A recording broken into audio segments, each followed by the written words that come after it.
खबर बड़वानी से। बड़वानी जिले में राजनीति चरम पर। भाजपा युवा मोर्चा के विरोध में युवक कांग्रेस थाने पर बाला बच्चन के पुतला दहन में कोरोना गाइडलाइन का उल्लंघन का आरोप लगाकर थाने पर एफआईआर करके दिया आवेदन। बड़वानी जिले में इस वक्त राजनीति पारा काफी उफान पर है। सांसद निधि पर बाला बच्चन द्वारा सवाल खड़े करने पर जहां भाजपा युवा मोर्चा द्वारा जिले भर में कई स्थानों पर मध्य प्रदेश के पूर्व गृह मंत्री और राजपुर से कांग्रेस विधायक बाला बच्चन का पुतला जलाया गया, तो वहीं बड़वानी में बाला बच्चन का पुतला जलाए जाने को लेकर युवक कांग्रेस के लोग आज कोतवाली थाने पहुंचे और वहां पर बाला बच्चन का पुतला जलाया जाते समय कोरोना गाइडलाइन का पालन नहीं किए जाने को लेकर युवा मोर्चा के कार्यकर्ताओं पर कार्रवाई की मांग करी और कोतवाली थाने पर आवेदन दिया। थाने आए हो, ज्ञापन दिया, क्या हम इस मांग को लेकर आए हैं कि कल जो है युवा मोर्चा द्वारा बाला बच्चन जी का पुतला फूंका गया है। उसमें बात ये थी कि सीधे सीधे उन्होंने कोरोना गाइडलाइन का उल्लंघन किया है, इसलिए हम थाने में आए थे कि उनके खिलाफ सख्त से सख्त कार्रवाई करके एफआईआर की जाए। थाने आए हो, ज्ञापन दिया, क्या आज ये युवा कांग्रेस ने कल जो कोरोना गाइडलाइन का उल्लंघन करते हुए भारतीय जनता युवा मोर्चा के लोगों ने कोर्ट चौराहे पर भीड़ इकट्ठी की और पुतला दहन किया। उनके खिलाफ कोरोना गाइडलाइन का उल्लंघन के इसमें रिपोर्ट दर्ज करने बाबत ये आए हैं। क्या आश्वासन मिला? अभी थाने पे आवेदन दिया है, उन्होंने कहा है कि हम जांच करके कार्रवाई करेंगे।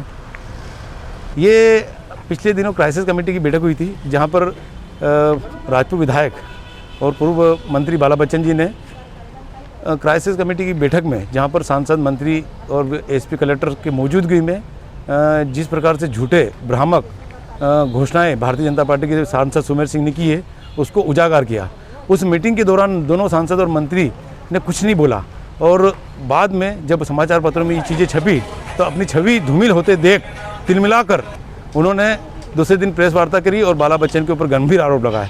उन आरोप में ये लगा कि बाला बच्चन झूठ बोलते हैं, बाला बच्चन ये करते हैं, बाला बच्चन कम पढ़ा लिखा है। अरे ये नहीं जानते हैं, सुमेर सिंह जी ने जो भाषा शैली का उपयोग किया वो भी बहुत भद्दी भाषा थी।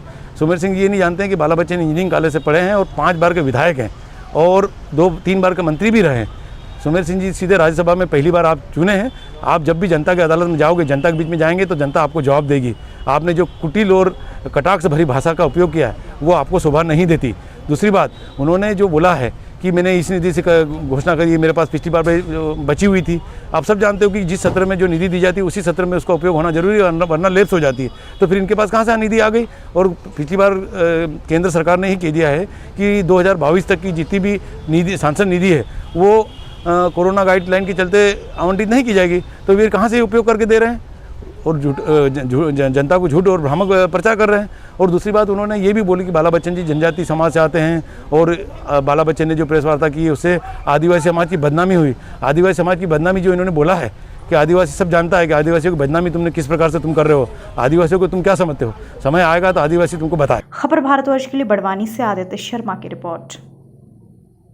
अपने शहर, अपने प्रदेश की ताज़ा खबरों के लिए लाइक करें, शेयर करें, सब्सक्राइब करें और हाँ, बेल आइकन दबाना ना भूलें, क्योंकि खबर हमारी, फैसला जनतंत्र का।